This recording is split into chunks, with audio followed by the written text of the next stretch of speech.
What's up, guys? I hope you're doing well. James here from jamesdforesight.com.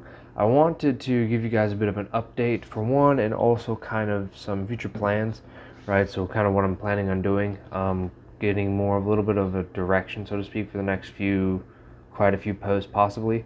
Going more into the actual history and founding of the Federal Reserve System itself, and also kind of the nuances in it, getting really technical, actually. So I believe it's rather well known, but also I've wrote about it in a few posts about the Federal Reserve's founding itself, and kind of the role that Paul M. Warburg placed, right? And so he actually wrote some 800-page book that is right here, right? Called Federal Reserve System, its Origin and Growth, 1930, and it's volume 1, and this is the Scholar's Choice version, right? And so you also have, there's 2 volumes. The other one's essentially just all of the primary sources that he gives in this one. So all of the texts and articles and stuff that he wrote, memorandums, things like that, which is surprisingly more difficult to find. I could only find the second volume, at least a physical copy, in conjunction with the first one, and also kind of like, I guess, the collector's edition version, to where it's like $9.5 grand for both books. And it's like, well, we're gonna stick with this one on Amazon first, the Scholar's Choice version, especially because all the information in this book is within the public domain, right? So there's that. And basically, one of the things that I'm planning on doing with this is there's a lot more, and I have found that there's a lot more to the founding of the Federal Reserve System in general, right? Even from just a legislative point of view, right? So you have the the Aldrich plan going into, which includes the Jekyll Island thing that I've talked about before. But there's also a lot more in between the Aldrich plan and then the Glass-Owens part of the bill that actually was eventually kind of still changed quite a bit before it became the Federal Reserve Act itself. And then even from there, part of the section that I'm going through right now is after it has already kind of been passed. So the Federal Reserve Act is already passed. I'm talking about my placement in the book.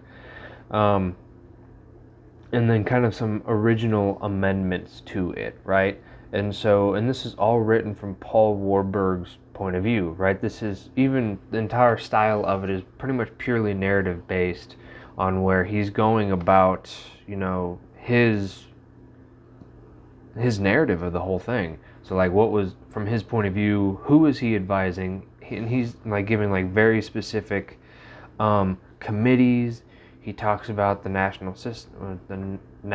Citizens League, and then basically just calls them the League there on out. He talks about he gives actual letters. He reprints the letters he writes to, say, Senator Owens, his stuff with Warburg, his stuff with Colonel House, his like legit letters are here. He also reprints in the 30-something appendices various other articles, memorandums, and explanations that he wrote both before and after his time on the first Federal Reserve Board. And he even goes through kind of his thought process of what was going on in his head as when President Wilson asked him to be on the board, and kind of the whole how that went with the Senate. And he gets really technical on little things that I never would have even thought about, like the little tiny, like, specific wings in each of the political parties and how they tried to pull what became the Federal Reserve Act in specific directions, and what exactly was their kind of sway. And that kind of, with that in mind right now, the thing that's really, or one of the things to connect us to a previous book that I've been using that I still have right here next to me, A Premier on Money, that I've been going on about, right? Written by John William Wright Patman, that I've talked some. So a lot of his point of view makes a lot more sense now because I've been reading this Warburg book. Because essentially, I believe it gives what is Patman's political party, and I believe he's a Democrat and from Texas, I think. Yeah, or at least he was. This was written in like the 60s. But apparently the general point of view in terms of like who should have the authority over not only the Federal Reserve but the money system in general was a very partisan part, even back in the very beginning of the 1900s, for when Warburg was helping with this, right? In the night after the Panic of 1907 and going through there, right? And so even all the way down to the writing of the Federal Reserve Act in general, the Democrats were constantly trying to make the Federal Reserve System more and more government controlled and centralized, right? Mostly through like the actual I think they made it to where the president would appoint every single member of the board of governors, not just the original board of governors, but also like the member banks and a few other things, and basically explicitly stating that it's purely like it should be the government should have complete control, right? And also a centralization of the reserve banks itself. So there's actually a pretty in-depth argument about whether or not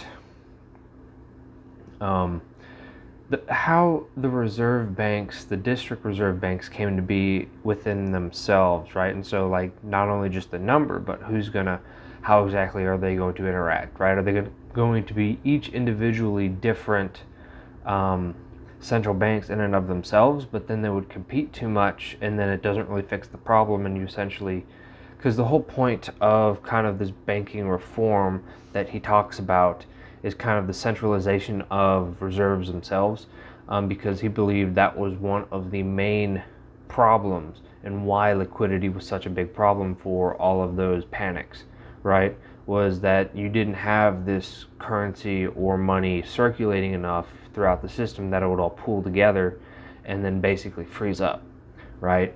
And so the idea was to have all of the banks basically come through one central entity, in which the district bank is kind of an extension of that, to where basically it was all the reserves were pooled in one part, or at least a vast significant majority of them were pulled together, right?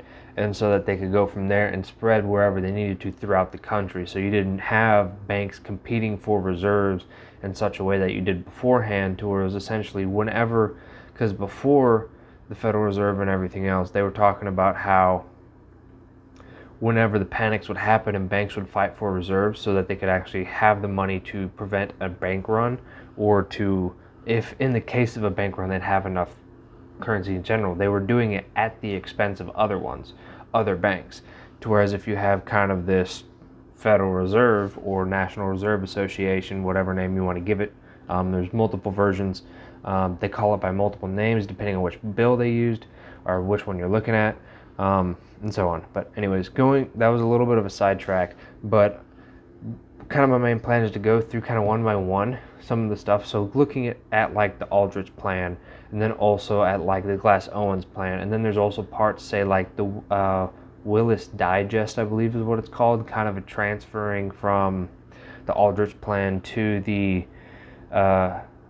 Owens Glass bill.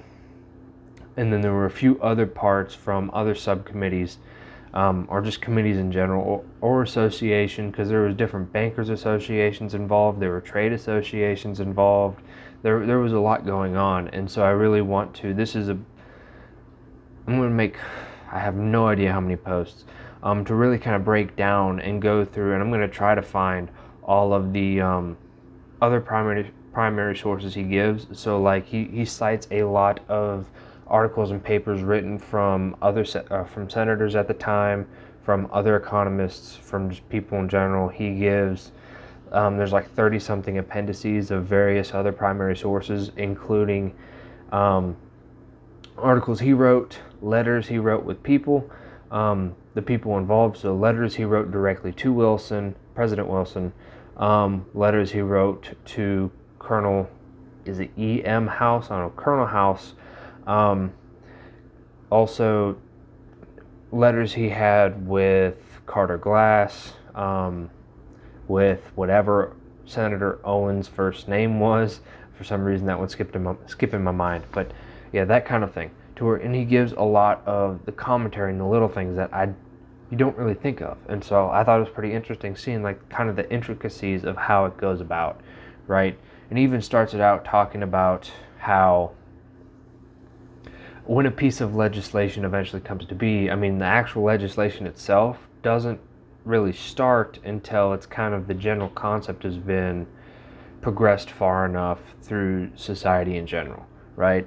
Whether that be through kind of a group of politicians or just like a bankers association as an example, or some part of society has done an obnoxious amount of research and kind of already put a base together, and then kind of it just the House and Senate come together and kind of put it pretty, throw some pork in it and throw it away. Or not throw it away, I'm sorry. And push it through and whatever. You get the point. And that'll be in there as well. Because it's one of those, this is a book that I'm going to kind of, it's going to be referenced a lot. I'm also going to try to find some of the other sources as well. So like he references, I think it's called a construction and the future of constructive finance, I believe. Something like that, which the book basically the opposite of his, written by I think Glass, I don't know, either Owen or Glass off the top of my head, but I'm going to get his book as well to where he's really because there's a lot of politics involved in terms of this, so kind of trying to see through that and get different points of view. Because he even talks about like specific times and speeches he gave at committees, and to where he wasn't, he didn't approve of one of the ways that they went, and so he tried to explain his reasoning and go on in a different way, and various other things. So that's essentially the plan, is to really go much more in depth and see how this kind of plays throughout, especially the early 1900s, going from say 1907-ish into 1930-ish, I believe, is when it kind of stops, in terms of from his point of view.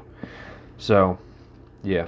Anyway, that's kind of the plan. I'm also going to be looking into other sources as well, like I've said, whether it be the other books or trying to find their other articles and other things that are, one, referenced, and just kind of go from there, right? Really try to understand this from a different point of view. But anyways, I'm going to leave it there. So I hope you guys have a good night, and I'll see you on the next one.